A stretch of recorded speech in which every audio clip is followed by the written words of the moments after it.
Class 10 से 11th में आने वाले मोर देन 65% स्टूडेंट्स ऑप्ट करते हैं PCM स्ट्रीम। बट अगर इस स्ट्रीम की रियलिटी पे नजर डालें तो जो ड्रीम एग्जाम है जेईई मेंस जेईई एडवांस को क्लियर करके गवर्नमेंट सीट पा लेते हैं जो लोग, वो होते हैं लेस देन 1% स्टूडेंट। और कैसे तुम उन लेस देन 1% स्टूडेंट्स की कैटेगरी में आ सकते हो after opting PCM from day 1, क्या क्या चीजें फॉलो करके, यही हम जानने वाले हैं इस प्रॉपर इंटरव्यू में with the living legend Arvind Kalia sir, जिन्होंने लाखों स्टूडेंट्स को कई साल से मेंटोर किया है जेईई मेंस और एडवांस के लिए। अब यहाँ पर हम उनसे जानने वाले हैं कि how to become that 1% student of PCM stream. परीक्षा के साथ पढ़ ले सीनियर्स को भी सब्सक्राइब कर लो ताकि हम रहें 10th के साथ भी और 10th के बाद भी। क्या हाल पढ़ ले गए, ये बिल्कुल ऑनेस्ट और रॉ इंटरव्यू होने वाला है हमारा अरविंद कालिया सर के साथ। Hi sir, how are you? I am all good Akshay, thank you very much. चलो अब PCM स्टूडेंट्स को गाइड करते हैं। Amazing. Thank you so much, sir, first of all, for getting here with us. Now, the first question would be कि PCM opt करने वाले 80% या बोलो 85% स्टूडेंट्स का ड्रीम होता है जेईई क्लियर करना।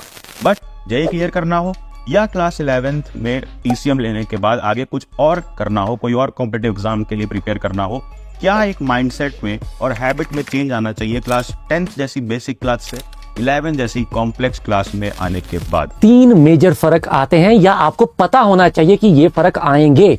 सबसे पहली बात, स्टडी एंड प्रेपरेशन। 11th में आने के बाद it's not about studying, it's about preparation. तुम्हें फर्क पता होना चाहिए पढ़ने में और किसी चीज को प्रिपेयर करने में। यहां तुम्हें प्रिपेयर करना होता है।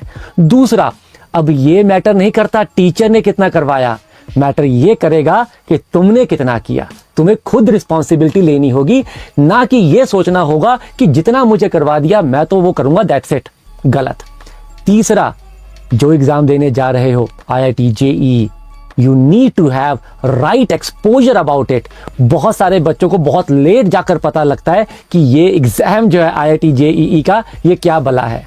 Perfectly answered. क्वेश्चन नंबर 2 कि सर शुरू में सारे स्टूडेंट्स, कोई भी स्टूडेंट हो 11th में आता है, बहुत बेसिक से चैप्टर्स देखता है, मोल कॉन्सेप्ट, एटॉमिक स्ट्रक्चर, और इन सारे बेसिक चैप्टर्स को देखकर उसे लगता है कि 11th भी बहुत ईजी है जैसे मैंने 10th बिताई और बहुत टाइम है मेरे पास।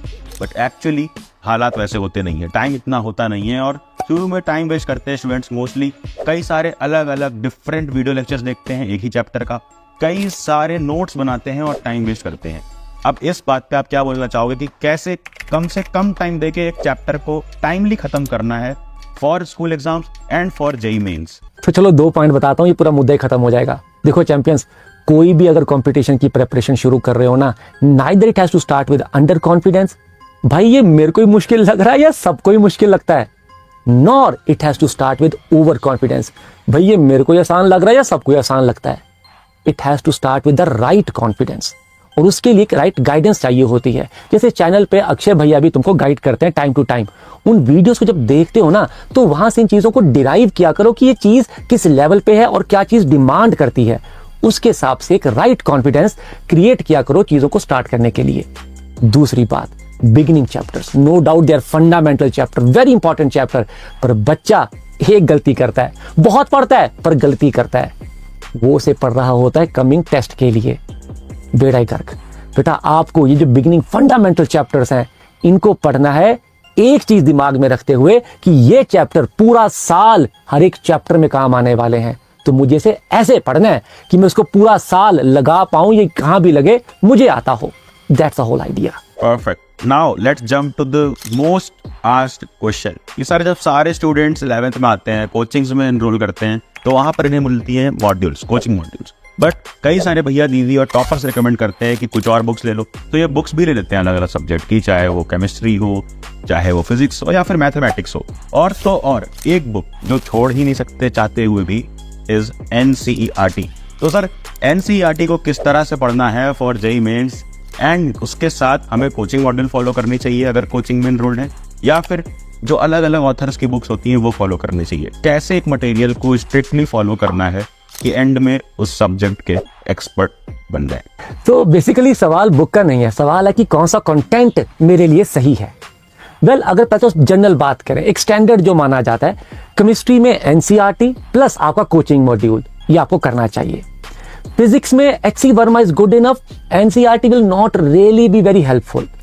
मैथ्स में अगेन एनसीईआरटी जेई के पॉइंट ऑफ व्यू से उतनी ज्यादा रेलेवेंट नहीं रहती, तो एक आपका कोचिंग मॉड्यूल और एक अच्छी सब्जेक्टिव बुक अगर आप रेफर कर पाए एज पर टाइम अवेलेबिलिटी, तो this is a good combination. Perfect sir. Now the next question which is कि अब जेई हो या बोर्ड्स हो, दोनों के लिए ऑब्जेक्टिव क्वेश्चंस इंपॉर्टेंट हो चुके हैं। For those who don't know, अब सीबीएसई ने पैटर्न चेंज कर दिया है जहां पे 70% ऑब्जेक्टिव क्वेश्चंस रहेंगे क्लास 11, 12 स्कूल एग्जाम्स और बोर्ड एग्जाम्स के लिए भी सिर्फ 30% सब्जेक्टिव क्वेश्चंस आने वाले हैं। तो अब यहाँ पर एमसीक्यूज की इंपॉर्टेंस बहुत बढ़ जाती है और सारे स्टूडेंट्स को जो भी पीसीएम ऑप्ट कर रहे हैं डे 1 से एमसीक्यूज सॉल्व करने की आदत लगानी पड़ेगी, और यही आदत नहीं बन पाती है एंड तक। क्वेश्चन सॉल्विंग पे बहुत कम फोकस होता है सारे स्टूडेंट्स का। सर इस चीज पे आप प्लीज अपना लाइट डालिए कि कैसे स्टूडेंट्स क्वेश्चन सॉल्विंग आवर्स को बढ़ा सकते हैं और किस तरह से क्वेश्चन सॉल्व कर सकते हैं विथ अ ग्राफ, कि जो क्वेश्चन नहीं लग रहे होते हैं वहां से लेकर के टफ लेवल के क्वेश्चंस तक लगने लग जाएं, उस लेवल तक कैसे पहुंच सकते हैं। अच्छा, तो सबसे पहली बात इसमें ना यार एक बात समझनी पड़ेगी, बच्चे अक्सर गलती करते हैं कि एग्जाम्पल से समझाता हूं। देखो भैया, अगर रेस करनी है तो भागने की तैयारी करनी पड़ेगी, अगर मैराथन रेस करनी है तो ज्यादा भागने की तैयारी करनी पड़ेगी, और तैयारी भाग कर होगी। कैसे भागते हैं उसका मैनुअल पढ़ के नहीं होगी। तो सबसे पहली बात तो सोल्यूशन पढ़ने नहीं है, राइट, रीड नहीं करना, उनको सॉल्व करना है सवालों को। और सवाल सॉल्व करते समय जो मैक्सिमम बच्चे गलती करते हैं, तुम भी पक्का करते होगे, नोट करना, सवाल कर रहे हैं, आधा किया, लग रहा है सही जा रहे हैं, सॉल्यूशन ओपन कर लिया, हाँ इसने भी सेम किया, भाई मेरा सही मेथड है, चलो अगला सवाल ये तो आता है। ये सबसे बड़ी गलती होती है। जब भी सवाल सॉल्व करो टिल आंसर करो और आंसर मैच करो। भैया तुम्हारे दिमाग को कॉन्फिडेंस तब आता है जब आंसर मैच कर जाता है। वो जो आधा सवाल तुमने सही किया था और आगे देख लिया मुझे आता है, वो कॉन्फिडेंस नहीं, वो सूडो कॉन्फिडेंस देता है। एग्जाम में भी आधे सवाल पे जाके अटक जाओगे क्योंकि उसके आगे का कॉन्फिडेंस तुमने जनरेट ही नहीं किया था। ये होगा मेन पॉइंट। लास्ट पॉइंट जो तुम्हें ध्यान रखना चाहिए कि यार मैं कितना सॉल्विंग करूं कि अच्छा है, मेरी स्पीड ज्यादा है या कम है, ये पता होना चाहिए। तो अगर आप एक राइट कंटेंट सॉल्व कर रहे हो ना और आप फोकस होके पढ़ रहे हो तो 1 घंटे में करीबन 15 से 18 क्वेश्चन आपसे सॉल्व होने चाहिए। इससे कम हो रहे हैं तो या तो आपने कंटेंट बहुत टफ उठा लिया या पे आप फोकस करके नहीं कर रहे। इससे ज्यादा हो रहे हैं मतलब अपने कंटेंट को ज्यादा ही ईजी वाला कंटेंट पिक कर लिया है, वो इतना फायदा आपको नहीं देगा। और अगर बात करें सर टफ लेवल पे पहुंचना होता है, वो कैसे जाया जाता है, तो याद रखना कभी भी पहली बार में नहीं जाया जाता, राइट, स्टेप बाय स्टेप चलना पड़ता है। तो आप पहली बार में ही सब कुछ नहीं कर देंगे। आज डिसेंट करिए, फिर कुछ समय बाद इसको रिवाइज करिए, फिर कुछ समय बाद रिवाइज करिए, और जब रिवाइज कर रहे हैं तब लेवल को उठाते रहिए धीरे धीरे। पहली बार में टॉपिक से सिर्फ एक एक्वेंटेंस होती है, दोस्ती होती है, गहरी दोस्ती नहीं होती।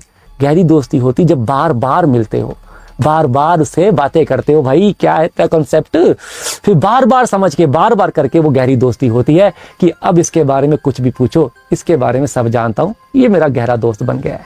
तो ये पॉइंट है। And now the most important question, जो सर मैं खुद भी बहुत क्यूरियस हूं आपसे पूछने के लिए। एक बहुत इंपॉर्टेंट क्वेश्चन है ये कि are 2 years sufficient for JEE with online preparation?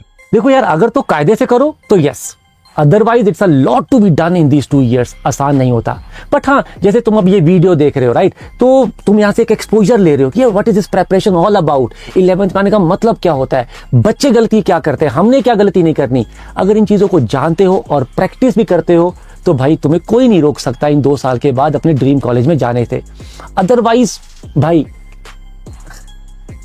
अगर बात करें ना ये ऑनलाइन ऑफलाइन की, it's actually not about online preparation और ऑफलाइन प्रेपरेशन। देखो प्रेपरेशन तो प्रेपरेशन और हर बच्चे का अपना कंफर्ट है, मैं उस पर नहीं कमेंट करूंगा।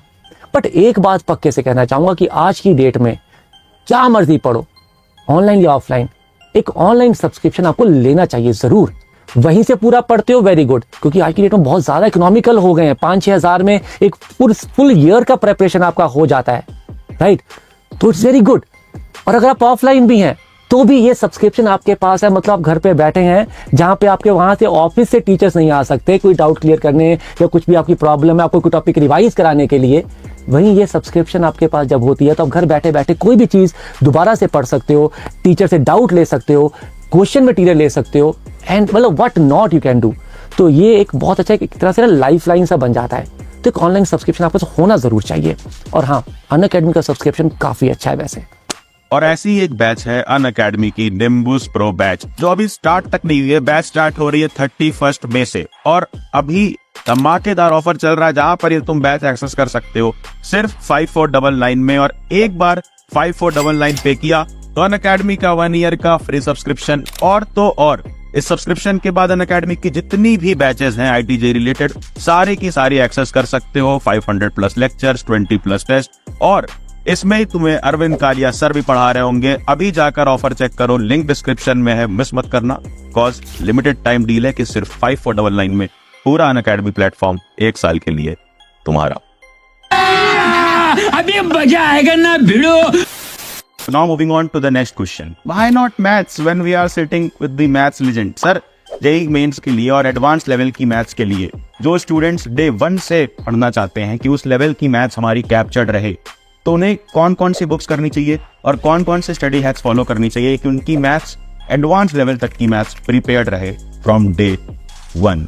यार वैसे तो इसका जवाब देना कम शब्दों में बहुत इंपॉर्टेंट है। चलो मेजर 3 पॉइंट बताता हूं, बस उनको दिमाग में रख लो, बहुत आगे निकल जाओगे मैथ्स में। सबसे पहली बात, बिगिनिंग में ना जो स्टैंडर्ड मेथड्स बोलेंगे टीचर कि ये अप्रोच स्टैंडर्ड है, ये मेथड बहुत स्टैंडर्ड है, बेटा ये कंसेप्ट बड़ा इंपॉर्टेंट है, उन चीजों को ना याद कर लो, रट्टा मार लो, 3-4 बार करके पी जाओ। क्योंकि एक बार पी लिया ना, कुछ टाइम बाद यही चीजें मल्टीपल कंसेप्ट्स में टूटेंगी और तब इनका याद होना भी सफिशिएंट होगा।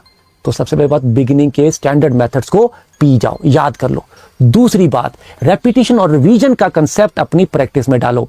रेपिटेशन मतलब कि आप जब पहली बार पढ़ते हैं ना, चीजों को क्लास में पढ़ते हैं, चीजों को हाईलाइट करते रहिए। ये इंपॉर्टेंट था, ये सवाल बहुत अच्छा था यार, इस सवाल को टीचर ने कहा था ये स्टैंडर्ड अप्रोच है, इसमें टीचर ने कहा था ये थ्योरी बहुत इंपॉर्टेंट है, उनको हाईलाइट करते रहिए। और हर एक ऑल्टरनेट वीक में इन चीजों को रिपीट करिए, सिर्फ रिपीट। मतलब रामायण की तरह पढ़ लिया, जो अच्छा सवाल था बस सॉल्व कर लिया, repeat, no new question, no new concept, इन्हीं को रिपीट करिए बस।